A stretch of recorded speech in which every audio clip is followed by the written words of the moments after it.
कई रात अब मेरी बेचैनी से कट रही है। क्या करूं? अतीत की कुछ परछाइयां पीछा ही नहीं छोड़ रही। चाह कर भी मैं इनसे दूर नहीं जा पा रही। आज सुबह की ही बात थी।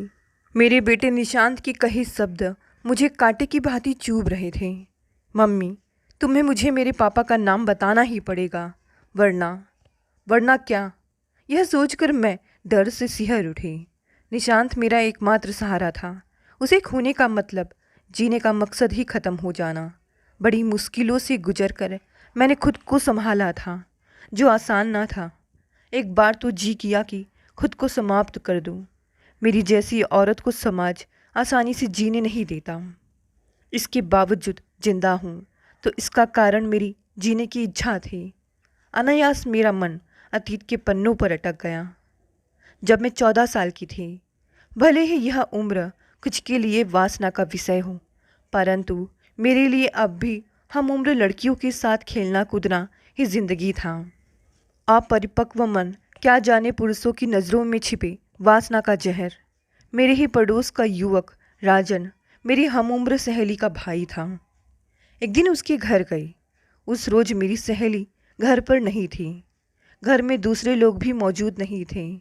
उसने मुझे इशारे से अपने कमरे में बुलाया। यह मेरे लिए सामान्य सी बात थी। जैसे ही उसके कमरे में मैं गई, उसने मुझे बाहों में जकड़ लिया। यह सब कुछ अप्रत्याशित था। मैं घबरा कर उसकी पकड़ से छूटने का प्रयास करने लगी। जैसे ही उसने अपनी पकड़ ढीली की, मैं रोने लगी। राजन मेरे करीब आकर बोला, तुम मुझे अच्छी लगती हो, आई लव यू। मैंने अपने आंसू पोंछे घर आई। इस घटना का जिक्र भयवश किसी से नहीं किया। आज इसी बात का दुख था। काश इसका जिक्र अपने माँ बाप से किया होता तो निश्चय ही वे मेरा मार्गदर्शन करते और मैं एक अभिशापित जिंदगी जीने से बच जाती। बहरहाल वह मुझे अच्छा लगने लगा।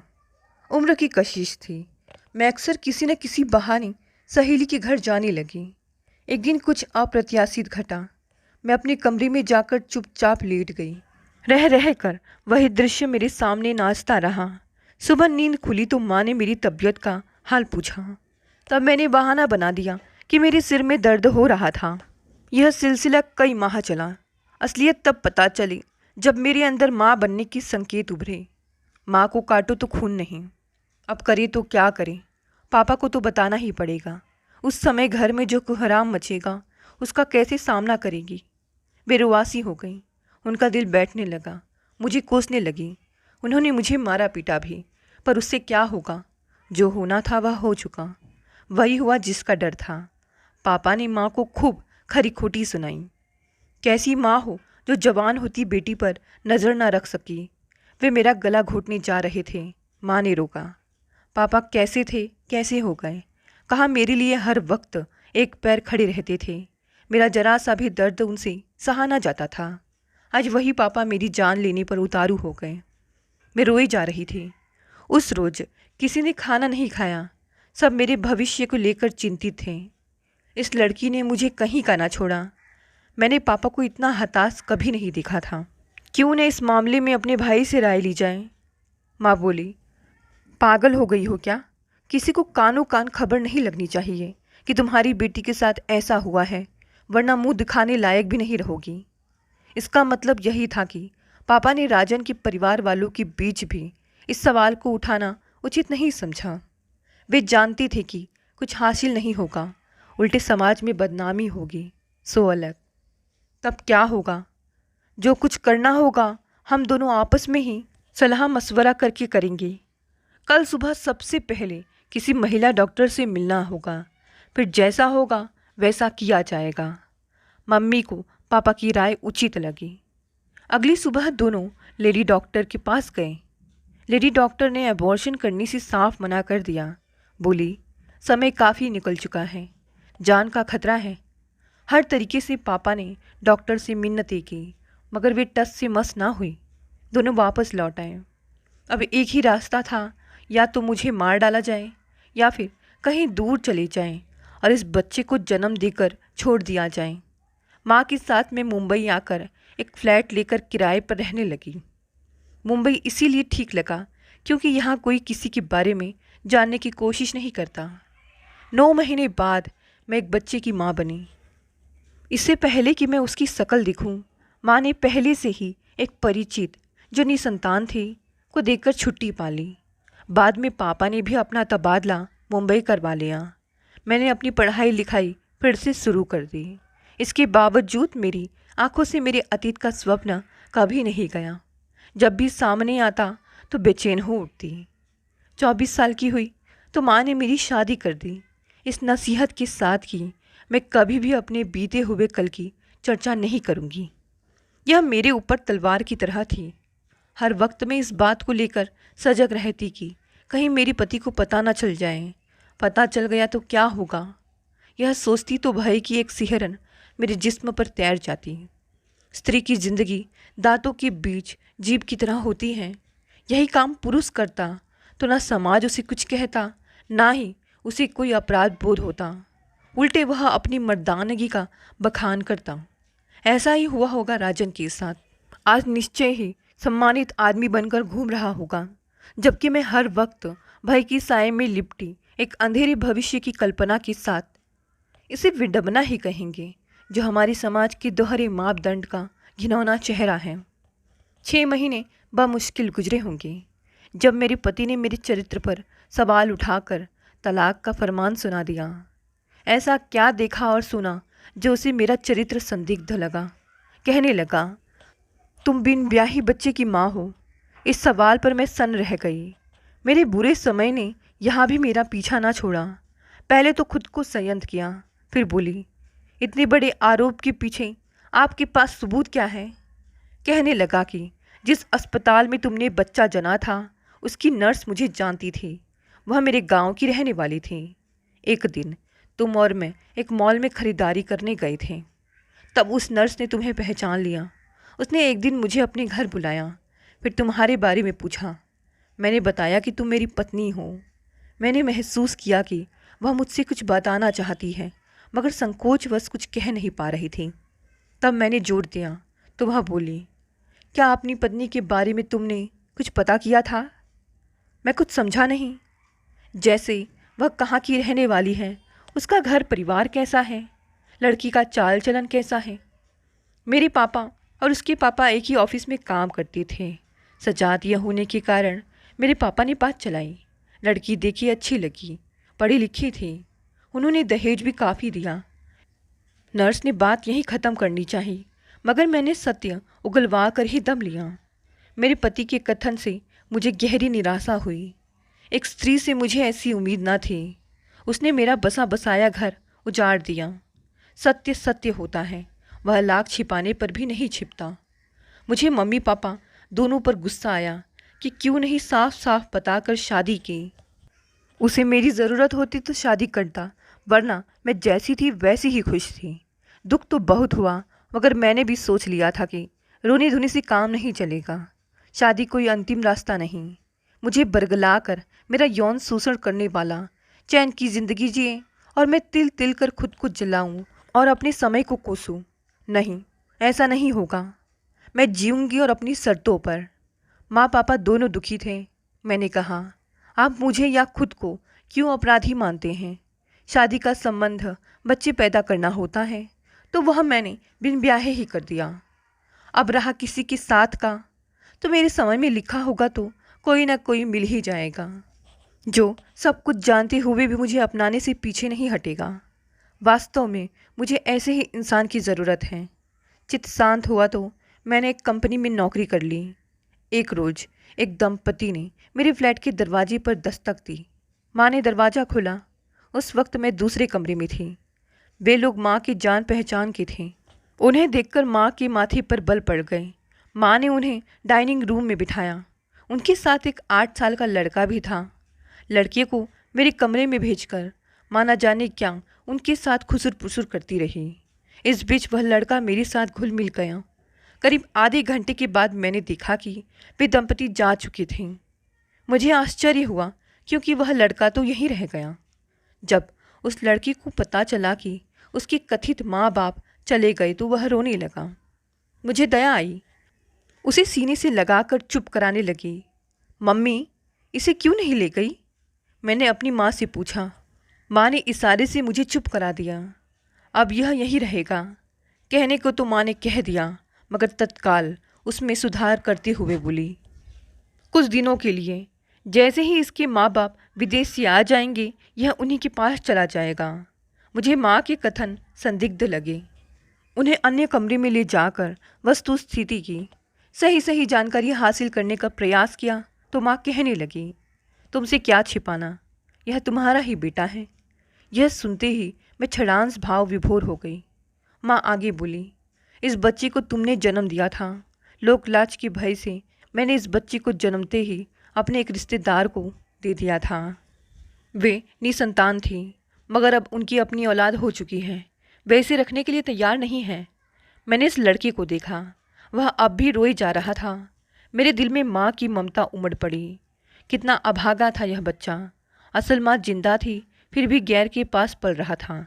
यह सोचकर मेरा कलेजा फट गया। उसे सीने से लगाया, मेरा मन भीग गया था।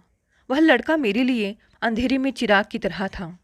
कुदरत को मैंने लाख लाख धन्यवाद दिया, जिसने मुझे जीने का मकसद दे दिया। मैंने बच्चे का नाम पूछा तो उसने निशांत बताया। जब वह शांत हुआ तो माँ ने मुझे एकांत में बुलाकर दबे स्वर में कहा, अभी इसके सामने तुम्हें माँ बताना मुनासिब नहीं होगा। तुम इसे इतना प्यार दो कि वह अपने पूर्व माँ बाप को भूल जाए। फिर मौका देखकर बता देना कि तुम इसकी असली माँ हो। क्या वह मानेगा? क्या वह यह नहीं पूछेगा कि मैं इतने दिन कहाँ रही, मेरे पिता कहाँ हैं? तब की तब देखी जाएगी। अभी मैं जैसा कह रही हूँ वैसा ही करूँ। माँ ने यह कहा तो मुझे उनसे तर्क करना मुनासिब ना लगा।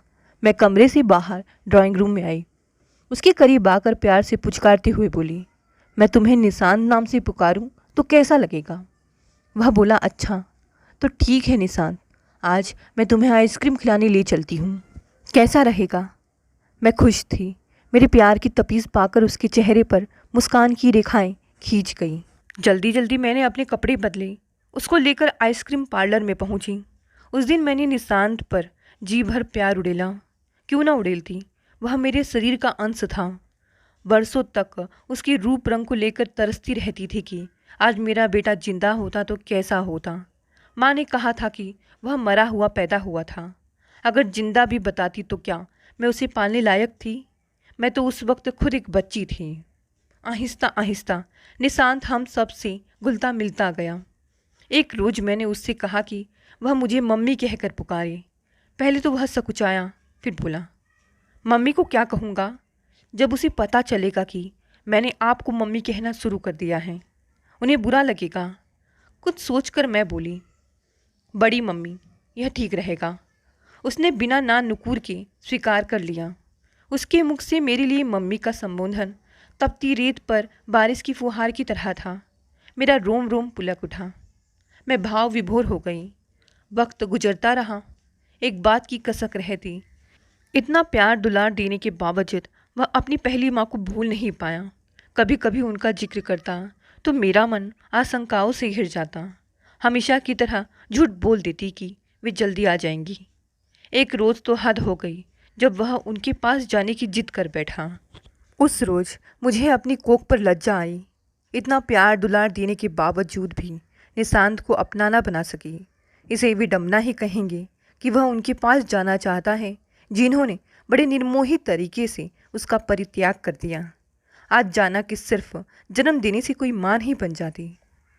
माँ बनने के लिए बच्चे की बेहतर परवरिश जरूरी है, जो आसान नहीं। मम्मी ने पापा से सलाह मशवरा करके उसकी दत्तक माँ से बात की। एक बार आप उसे समझाइए, मुझे पूरा विश्वास है कि वह आपकी बात को समझेगा। मम्मी बोली, क्या कहूँगी? उधर से जवाब आया, यही कि आप उसके असली माँ बाप नहीं हैं, असली माँ मेरी बेटी है। क्या वह मानेगा? और कोई रास्ता हो तो बताइए। मम्मी के इस सवाल का उनके पास कोई जवाब ना था। कुछ देर की चुप्पी के बाद वह बोली, ठीक है, आप निशांत को फ़ोन दीजिए। निशांत को दूसरे कमरे से बुलाकर उसे मोबाइल थमाया। वह असमंजस में था। तभी उधर से आवाज़ आई, कैसे हो निशांत? निशांत को आवाज़ पहचानने में देर न लगी। मम्मी कहते ही उसका स्वर भरा गया। आप कहाँ हैं? निशांत रूंधे कंठ से बोला, मैं यही हूँ। पहले यह बताओ क्या ये लोग तुम्हें प्यार नहीं करते? करते हैं, खूब करते हैं। बड़ी मम्मी तो हर वक्त मेरी ही चिंता करती रहती हैं। एक पल के लिए मुझे अकेला नहीं छोड़ती हैं। परंतु कहते कहते उसका गला भर आया। आपकी याद हमेशा आती रहती है। क्या आप मुझे लेने नहीं आएंगी? पल भर के लिए उसकी दत्तक माँ भी भावुक हो गई। एक पल वह सोची निशांत को ले आए, मगर यह सोचकर बढ़ते कदम रुक गए कि कल जब उसकी अपनी औलाद बड़ी होगी तो निश्चय ही निशांत की असलियत सबके सामने आ जाएगी। तब वह क्या करेगी? जब वे पूछेंगे कि निशांत किसका बेटा है, क्यों लाई थी इसे, तब तो ना मैं इधर की रहूँगी ना उधर की। निशांत किसी की नाजायज़ औलाद है, इस कलंक को कैसे धोऊंगी? फिर क्या गारंटी है कि मैं अपने पराये का भेद ना करने लगूंगी? यही सब सोचकर दिमाग ने फैसला लिया कि जो कल होने वाला है उसे आज ही कह सुनकर ख़त्म किया जाए। निशांत, मैं यहीं हूँ, कहीं जाने वाली नहीं। तुम जब चाहे मेरे पास आ सकते हो। परंतु परंतु क्या मम्मी? मेरा एक कहा मानोगी? बिल्कुल मानूंगा, मगर आप मेरे पास आने का वादा करो। करती हूँ, मेरी बात ध्यानपूर्वक सुनो। जिसे तुम बड़ी मम्मी कहते हो वह तुम्हारी असली माँ है। मैं तब बे औलाद थी, दूर दूर तक औलाद होने की संभावना नहीं दिख रही थी। तब तुम्हारी मम्मी ने तुम्हें जन्मते मुझे दे दिया था। क्यों? इसका जवाब तुम अपनी बड़ी मम्मी से पूछना, कहकर उसने फ़ोन काट दिया। निशांत गुमसुम सोफे पर बैठ गया। मैं उसके करीब आई, देखा उसके गालों पर आंसुओं की बूंदें ढुलक आई। मैं अधीर हो उठी, उसे कलेजे से लगा लेना चाहा, मगर उसने मुझे झटक कर अलग कर दिया। पहले मुझे जवाब दो कि क्या तुम मेरी असली माँ हो? हाँ, भीगे मन से मैं बोली। अब तक कहाँ थी? निशांत के इस कथन का क्या जवाब दूँ? तुमने मुझे उनके पास क्यों भेजा? मेरे पापा कौन हैं? उसके इस सवाल पर मेरी मम्मी ने बात संभाली। समय आने पर सब पता चल जाएगा। मम्मी के इस कथन का उस पर कोई असर ना पड़ा। वह अपनी जिद पर अड़ा रहा। उसका हठपन देख मैं भी रोने लगी। निशांत था तो बच्चा ही। मेरे आंसुओं को देखकर उसका मन द्रवित हो गया। मेरे पास आकर बोला, बड़ी मम्मी, अब मैं आपको परेशान कभी नहीं करूँगा। उसके मुख से यह सुनकर मुझे तसल्ली हुई। उसे अंक में भींचकर देर तक मैं सुबकती रही। पढ़ाई लिखाई में लग जाने के कारण निशांत अपने अतीत को भूला रहा। अब वह 25 साल का युवा था। एक रोज़ मैंने देखा कि वह अपने कमरे में उदास बैठा था। करीब आकर उसकी उदासी का कारण पूछा तो बोला, मम्मी, तुमने एक बार कहा था कि समय आने पर पापा का नाम बताओगी। क्या वह समय नहीं आया? निशांत ने फिर से मुझे उसी चौराहे पर ला खड़ा कर दिया जिसे मैंने अपने सीने में दफन करके भूल चुकी थी। एक एक कर कर अतीत की सारी घटनाएं जलचित्र की भांति मेरी नज़रों के सामने घूमने लगी। जब उभरी तो निशांत से पूछा, क्या जानना जरूरी है?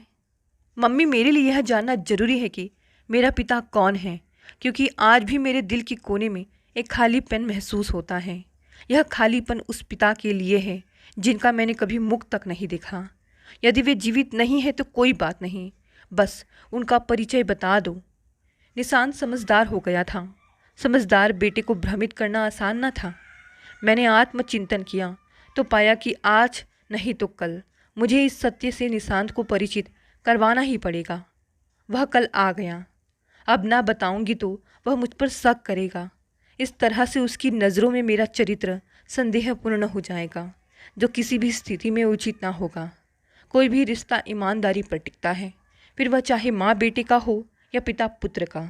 जिन रिश्तों की बुनियाद शक पर टिकी हो उनका बिखरना तय है। मेरे लिए निशांत ही सब कुछ था। मैं निशांत को खोना नहीं चाहती थी, सो एक एक कर मैंने उस उम्र में घटी सारी घटनाओं का खुलासा कर दिया। वे करते क्या हैं मुझे नहीं मालूम, बस इतना जानती थी कि उनका परिवार बहुत अमीर और संपन्न था। उन्होंने आपसे शादी क्यों नहीं की? मेरे मम्मी पापा जानते थे कि वे लोग काफ़ी अमीर हैं, वे इस रिश्ते को कभी स्वीकार नहीं करेंगे। बिना वजह बदनामी होगी, इसलिए उन्होंने कभी पहल नहीं की। अब निशांत को निर्णय लेना था कि वह किस रूप में लेता है। उसके चेहरे के बनते बिगड़ते भावों को देखकर लगा कि वह अंदर से बेचैन था। यह देखकर मैं डर गई, कहीं कोई ऊंच नीच ना कर बैठे। तब तो मैं कहीं की नहीं रहूँगी। आधा घंटा गुजर गया। निशांत ऐसे ही गुमसुम किन्हीं बेख्यालों में खोया रहा। मैं उसके करीब बैठी रही। दुखद स्मृतियाँ मन पर बोझ होती हैं, बेशक कहकर मैंने अपना बोझ हल्का कर लिया। इसके बावजूद मन के एक कोने में भविष्य को लेकर आशंकाएं हिलौरे मार रही थी। मेरा भविष्य निशान था। यदि निशान को कुछ हो गया तो मैं कहीं की न रहूँगी। यह सोचकर मैं बुरी तरह भय से कांप गई। उठकर रसोई में गई। निशान के लिए एक गिलास पानी लाई। गिलास उसकी तरफ बढ़ाया। गिलास पकड़ते ही उसने एक नज़र मेरी तरफ फेंका। उसकी नज़र में मैंने एक बदलाव देखा जो आशाजनक लगा। मैंने एक निश्चय किया है। उसके कथन ने मुझे संशय में डाल दिया। मम्मी, जिसने तुम्हारी ज़िंदगी बर्बाद की है, मैं उसे दंड दिलाना चाहता हूँ। क्या तुम इसके लिए तैयार हो? मेरे लिए यह आशा की किरण की तरह था। निशांत को लेकर जैसा सोचा था वह उसके विपरीत निकला। यह मेरे लिए सुकून की बात थी। वही यह सोचकर दिल बैठने लगा कि फिर से गड़े मुर्दे उखाड़े जाएंगे। जिन्हें नहीं पता होगा वे भी जान जाएंगे। ऐसे में जो सामाजिक रुसवाइयाँ होंगी उनका कैसे सामना करूँगी? मम्मी, ज़्यादा सोच विचार की ज़रूरत नहीं। जब मुझे परेशानी नहीं तो आप क्यों परेशान हैं? मैं उस व्यक्ति को बेनकाब करना चाहता हूँ जिसने हम दोनों की ज़िंदगी तबाह की है और खुद इज्जत की ज़िंदगी जी रहा है। फिर भी लोग क्या कहेंगे? मैं बोली। इसकी चिंता आप क्यों कर रही हैं? जिससे छिपाना था उससे तो छिप ना सका, यानी मुझसे। तो समाज से क्या छिपाना? सच सामने आएगा तो निश्चय ही लोग हमारी तारीफ करेंगे। समय बदल रहा है। निशांत के कथन से मुझे बल मिला। क्यों स्त्री ही हमेशा पुरुष के व्यभिचार को सहे? कुकर्म पुरुष करे और ताउम्र स्त्री छिपाए, बिन अपराध के अपराध बोध के बोझ को ढोए। क्या यह खुद के प्रति अन्याय नहीं है? तुम क्या उसे पिता मानोगे? मैंने पूछा। जन्म दिया है तो पिता कहलाएगा ही, मगर जो सम्मान उसे देना चाहिए वह उसे कभी नहीं। उसने तुम्हें, हमें जिल्लत की ज़िंदगी दी है। मैं चाहता हूँ कि उसे उसके किए की सज़ा मिले। निशांत के दृढ़ निश्चय के सामने मैं नतमस्तक हो गई। मेरे मन से दुविधा की धुंध छट चुकी थी। एक लंबी लड़ाई के लिए हम माँ बेटे संघर्ष के रास्ते पर चल पड़े। यह इतना आसान नहीं होगा। वे बड़े लोग हैं, आपको पहचानेंगे ही नहीं। हो सकता है रुपयों का लालच दे। तिस पर नहीं मानी तो जान से मारने की धमकी दे, वकील ने कहा। इस जिल्लत भरी ज़िंदगी से अच्छा है मर जाना। जब मेरा कोई बाप ही नहीं है तो मैं क्या मुंह दिखाकर समाज में जीऊँगा? निशांत ने वकील से कहा। वकील संवेदनशील था। कुछ सोच कर बोला, ठीक है, मैं जल्द ही तुम्हारी तरफ से केस दायर करता हूँ। कानूनी अड़चनें आएंगी, समय लगेगा, मगर मुझे पूरा विश्वास है कि तुम्हें न्याय मिलेगा। समय कैसे लगेगा? वे जल्दी जैविकीय टेस्ट करवाने के लिए तैयार नहीं होंगे। 1000 बहाने बनाएंगे। तो क्या हुआ, एक ना एक दिन उन्हें तैयार होना ही पड़ेगा, निशांत ने बोला। निशांत के पिता का कोई वारिस नहीं था। उन्होंने शादी तो की थी पर निसंतान थे। करोड़ों की संपत्ति थी, संयुक्त परिवार था, लिहाजा उन्होंने अपने जीते जी अपनी सारी संपत्ति संयुक्त परिवार के नाम कर दी थी। यह बात वकील की मार्फत मुझे पता चली। विडंबना देखिए, जिससे औलाद हुई वह संबंध अवैध था। वही जो वैध था उससे कोई संतान नहीं। राजन को नोटिस मिली तो वो बेहद विचलित हो गए। इस उम्र में उनके दामन पर दाग लगे, यह उन्हें गवारा न था। पहले तो छिपाया, बहुत छिपाया, मगर छिपा न सके। सबको पता चल गया कि उन्होंने कुंवारेपन में एक लड़की का यौन शोषण किया था। वे भूल चुके थे। वे तो यह भी नहीं जानते थे कि मैं एक बच्चे की माँ हूँ। सोचे होंगे कि यदि मैं माँ भी बनी होंगी तो कौन कुंवारी माँ बनना चाहेगा, लिहाजा एबॉर्शन करवाकर छुट्टी कर ली होगी। पर नियति को तो कुछ और ही मंजूर था। बदनामी के भय से उन्होंने मेरे वकील को अपने घर बुलाया। वकील ने मेरे हक की बात की। वह झूठ भी तो बोल सकती है। एक करोड़पति आदमी की संपत्ति पर हक जताने के लिए ऐसा कर रही हो, राजन बोले। इसके लिए जैविकीय टेस्ट है, दूध का दूध और पानी का पानी हो जाएगा, वकील बोले। वैसे एक रास्ता है, वकील ने आगे कहा। वह क्या? आप अच्छी तरह जानते हैं कि वह कौन है, इसलिए मैं आपको यही राय दूंगा कि उसे स्वीकार कर लीजिए। बिना वजह कोर्ट में उल्टे पुल्टे सवाल पूछे जाएंगे। उसके बाद जैविकीय टेस्ट होगा, फिर आपको उसे स्वीकार करना ही पड़ेगा। ठीक है, मगर मेरे परिवार वाले कैसे मानेंगे कि वह मेरा ही पुत्र है। उन्हें पुख्ता सबूत चाहिए। मेरी भी शंका का समाधान होना चाहिए। यानी आप निशांत को पुत्र के रूप स्वीकार करने के लिए तैयार हैं? कुछ सोचकर राजन बोले। अपनी औलाद का मोह किसे नहीं होता। उसका स्वर नम्र पड़ गया। कहने को तो मेरे चचेरे भाई भतीजे बहुत हैं, मगर मेरा अपना कहने वाला कोई नहीं। राजन के कथन से लगा कि उन्हें संतान न होने की कसक थी। कोर्ट के फैसले के तहत पिता व पुत्र का जैविकीय टेस्ट हुआ। रिपोर्ट पॉजिटिव था। जानकर हम दोनों की खुशी की सीमा न रही। राजन को निशांत को पिता का नाम देना ही पड़ा। चचेरे भाइयों ने निशांत का भरसक विरोध किया। उन्होंने अपने वकील से भी राय ली। यदि उन दोनों के संबंध से कोई संतान होती है तो कानूनन जैविकीय पिता की संपत्ति पर उस संतान और उसकी माँ का पत्नी के समान हक है। यह नियम लिव इन रिलेशन में भी लागू होता है, वकील ने समझाया। शादी ना हुई हो तब भी? चचेरे भाई ने पूछा। हाँ, तब भी वह स्त्री पत्नी के रूप में ही जानी जाएगी। वे सब कानून के आगे लाचार थे। मम्मी, न्याय ही दंड था मेरे पिता के लिए। अब मैं सिर उठाकर कह सकूंगा कि मैं राजन का बेटा हूँ। निशांत की आंखों में झलकती आत्मविश्वास की झलक से मैं अभिभूत थी। और उनकी करोड़ों रुपयों की संपत्ति के मालिक तुम ही होगे। वकील साहब अचानक कमरे में दाखिल हुए। नहीं सर, मुझे संपत्ति का कतई लालच नहीं है। मैं सिर्फ अपने उस कलंक को धोना चाहता था जिसका अपराधी मैं था ही नहीं। मेरी माँ ने मुझे जन्म दे दिया, मगर ऐसी कितनी माएँ होंगी जो लोकलाज के भय से अजन्मे बच्चे को गर्भ में ही मार देती हैं। मुझे ऐसी माँओं से सहानुभूति है। वही ऐसे पुरुषों से नफरत है जो किसी अपरिपक्व लड़की को बरगला कर उसका यौन शोषण करते हैं, फिर उसे नारकीय जीवन जीने के लिए छोड़कर भाग जाते हैं। मेरी और मेरी माँ की कोशिशें उनके लिए एक सबक साबित होगी। जब यह बात राजन को पता चली तो वो निशांत को मनाने आ गई, लेकिन निशांत ने साफ साफ इनकार कर दिया। मैं बड़ों की इज्जत करता हूँ, इसलिए आपको आप कह रहा हूँ, वरना आप जैसों तो गाली के लायक होते हैं जो अपनी वासना के लिए किसी भी हद तक गुजर जाते हैं। पर बेटा, मेरी बात तो सुन लो। राजन ने निशांत को अपने धन दौलत का लालच दिखाया। शायद वह उसके साथ चल दे, लेकिन निशांत नहीं माना और गुस्से से चिल्ला उठा। लानत भेजता हूँ आप पर और आपकी संपत्ति पर। मैं सिर्फ अपनी माँ के ऊपर आपके द्वारा लगाए गए कलंक को धोना चाहता था। बस मेरा मकसद पूरा हुआ। बस आगे से अपना चेहरा मत दिखाना, क्योंकि मेरी माँ ही मेरी सब कुछ है। अब राजन की हिम्मत नहीं थी कुछ भी कहने की, इसीलिए चुपचाप उल्टे पैर लौट गया। दोस्तों, ये कहानी यहीं समाप्त हो गई। कहानी पसंद आई तो इसे लाइक, शेयर, कमेंट करें। नए हैं तो चैनल को भी सब्सक्राइब कर लें। मिलते हैं अगली नई कहानी से। आपका बहुत बहुत बहुत धन्यवाद।